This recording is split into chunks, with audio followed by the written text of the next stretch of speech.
Hello everybody. In the last video, we had discussed about GDP calculation using value added method.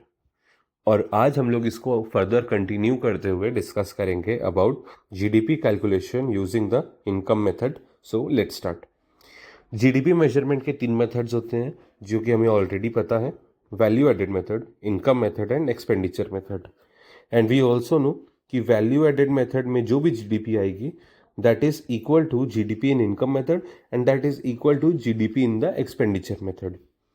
अब value added method को we had discussed in part 1 of this series और आज हम लोग income method को discuss करेंगे. So let's see income method. Income method focuses on income earned by the factors of production, that is FOPs. But ये FOPs होते क्या है? लेट्स सी.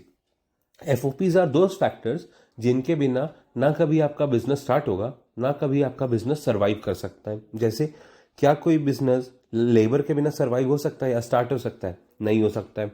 क्या कोई बिजनेस बिना जगह के, बिना लैंड के स्टार्ट हो सकता है? कभी नहीं हो सकता है. क्या कोई बिजनेस बिना कैपिटल के, बिना पैसों के स्टार्ट हो सकता है? नहीं हो सकता है. और क्या कभी बिजनेस बिना एंटरप्रेन्योर के, बिना ओनर के स्टार्ट हो सकता है? नहीं हो सकता है.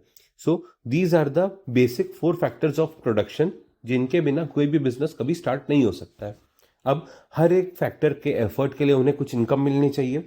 तो लेबर को उनके एफर्ट के लिए क्या इनकम मिलती है? Wages.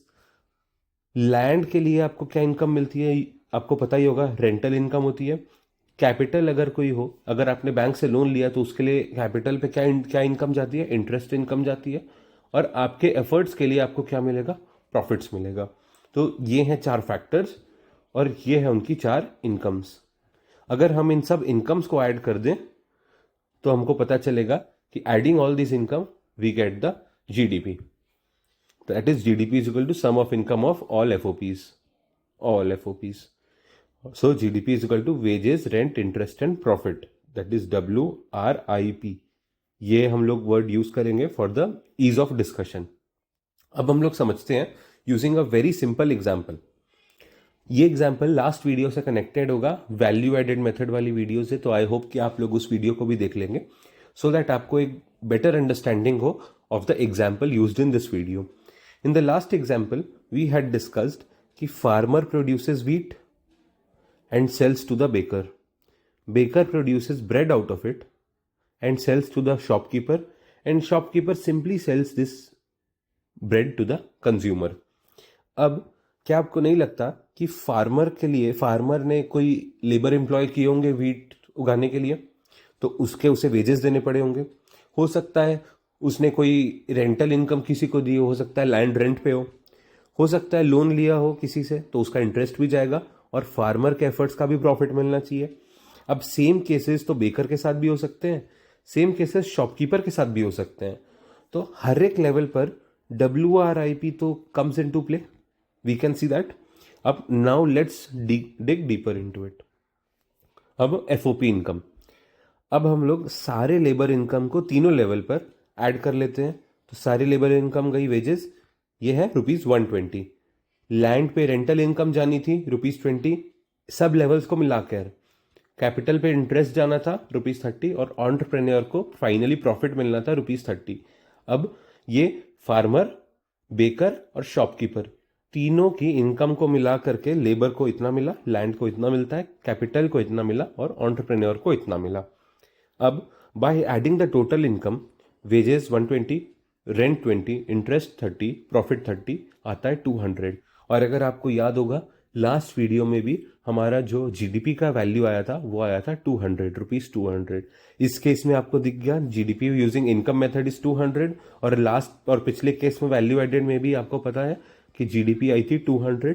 So this proves our point कि GDP is equal in GDP using value added method and GDP using income method.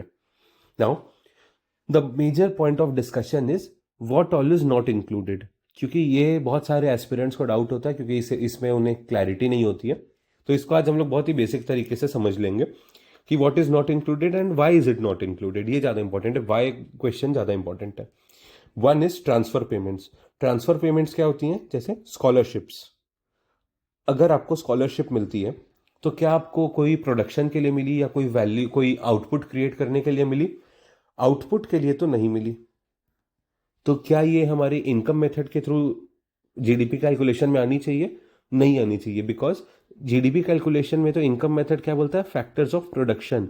तो आपको प्रोडक्शन तो करना ही होगा, बट क्या ट्रांसफर पेमेंट्स है? स्कॉलरशिप में आपने कोई गुड्स प्रोड्यूस किए? नहीं किए, तो इसलिए ट्रांसफर पेमेंट्स ऐड नहीं होती हैं। अब जैसे अगर आपको फॉरेन रेमिटेंस आ रही है, कोई आपको आपका रिलेटिव यूएस से आपको पैसा भेज रहा है इंडिया में, तो क्या आपने उसके लिए इंडिया में कोई आउटपुट या प्रोडक्शन किया? कोई आउटपुट या प्रोडक्शन किया? नहीं। तो ये हो गई ट्रांसफर पेमेंट्स, और ये वैल्यू ऐड नहीं होती है हमारे GDP using the income method में। Sale of second hand goods, for example एक कार है जो बनी है 2017 में, और 2017 में इसमें जो भी WRIP था वो सब ऐड हो चुका है जीडीपी में, इनकम मेथड के लिए जीडीपी में। अब 2025 में ये रीसेल होती है, फॉर एग्जाम्पल ₹5 लाख में। अब अगर ये 5 लाख में रीसेल हो रही है, तो क्या आपको लगता है कि इसको अगेन हम लोग को ऐड करना चाहिए? क्योंकि इसमें भी किसी ना किसी को प्रॉफिट होगा, उसके बिजनेस में किसी ना किसी को वेजेस मिलेंगी जो बेच रहा होगा। क्या आपको ऐसा लगता है कि ऐड होनी चाहिए? द आंसर इज ये ऐड नहीं होनी चाहिए, बिकॉज ये ऑलरेडी जब ओरिजिनल मैन्युफैक्चरिंग का ईयर था, जब फर्स्ट मैन्युफैक्चरिंग का ईयर था, तब ये ऐड हो चुकी है, इसलिए हम लोग इसे ऐड नहीं करेंगे। So this will not be added. तो अब आई होप आपको समझ आ गया कि sale of second hand goods को क्यों नहीं ऐड करना है, क्योंकि इसको जब ये ओरिजिनल मैन्युफैक्चर हुआ था ओरिजिनली फर्स्ट ईयर में, तब इसकी इनकम ऑलरेडी इंक्लूडेड थी। अब फाइनेंशियल ट्रांजैक्शन, फॉर एग्जांपल मैंने कोई शेयर्स खरीदे जिससे मुझे प्रॉफिट होता है ₹10,000 का। अब क्या ये प्रॉफिट मेरा प्रोडक्शन पर है? मैंने क्या कोई प्रोडक्शन किया? नहीं। क्या कोई आउटपुट जेनरेट हुआ? नहीं। तो आई होप अब आपको समझ आ गया होगा, क्योंकि ना कोई प्रोडक्शन हुआ ना कोई आउटपुट जेनरेट हुआ, तो ये एक सिंपली एक फाइनेंशियल ट्रांजैक्शन है, और इसमें कोई भी वैल्यू ऐड नहीं होने के कारण, कोई आउटपुट नहीं बनने के कारण हम लोग इसको हम लोग इंक्लूड नहीं करते हैं। Now let us see what are the issues with this. इसमें सबसे पहला इशू है इनफॉर्मल और अनऑर्गेनाइज सेक्टर का। India is largely an informal economy. India के 90% जो वर्कफोर्स है वो इनफॉर्मल सेक्टर में है। तो अगर इनफॉर्मल सेक्टर में किसी को कैश पेमेंट हो गई, किसी लेबर को कैश पेमेंट हो गई, किसी वर्कर को कुछ इनकम इन काइंड हो गई, कोई फूड मिल गया, तो क्या इसकी अकाउंटेबिलिटी हो सकती है? क्या इसको हम लोग काउंट कर सकते हैं? नहीं कर सकते हैं ना। हम लोग इसका एस्टिमेशन कर सकते हैं, बिकॉज ये कैश पेमेंट्स हैं। दैट इज वाई हम लोग इनकम मेथड के थ्रू हम लोग जीडीपी कैलकुलेट नहीं कर पाते हैं, बिकॉज ये अनऑर्गेनाइज सेक्टर है और कई सारी इनकम इन काइंड भी हो सकती है। अब ये एक बहुत ही इंपॉर्टेंट केस है of income of self employed. अब फॉर एग्जाम्पल एक बार्बर है। अब बार्बर ने कोई जगह रेंट पे ली होगी, बार्बर ने कोई लैंड रेंट पे लिया होगा, कोई शॉप रेंट पे लिया होगा, तो उसका रेंट जा रहा होगा। अब उस अपने शॉप को ओपन करने के लिए उसने कुछ कैपिटल का लोन लिया होगा, कुछ लोन लिया होगा, तो उस पर क्या जा रहा होगा? इंटरेस्ट जा रहा होगा। अब उसके एफर्ट सारे बार्बर के ही हैं, तो यहाँ पे लेबर भी उसका खुद का है, तो वेजेस भी उसी की हैं, और बिजनेस का ओनर भी वही है या एंटरप्रेन्योर भी वही है, तो इसका प्रॉफिट भी उसी को मिलेगा।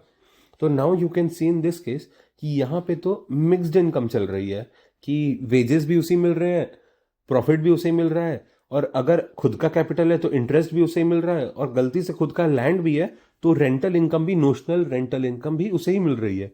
तो ये इनकम ऑफ सेल्फ एम्प्लॉयड है। अब इसे हम लोग आसान भाषा में बोलते हैं मिक्स्ड इनकम। अब मिक्स्ड इनकम को अगर हम लोग को अकाउंट करना है, तो ये भी एक बहुत इशू क्रिएट करता है, बिकॉज इतने सारे स्मॉल शॉपकीपर्स हैं कि आप कभी भी इनकम फ्रॉम सेल्फ एम्प्लॉयड लोगों की एस्टिमेट नहीं कर सकते, because that is a huge number in India because of the informal या unorganised sector in the economy. तो आई होप कि आपको ये इश्यूज भी अब समझ आ गए होंगे। So this is the end of the video. I hope आपको ये वीडियो से कुछ अच्छे इंसाइट्स मिले होंगे, and I hope to get your honest reviews in the comment section, और किसी भी डाउट के लिए आप कमेंट सेक्शन में मुझे रीच आउट कर सकते हैं। Thank you so much for watching the video.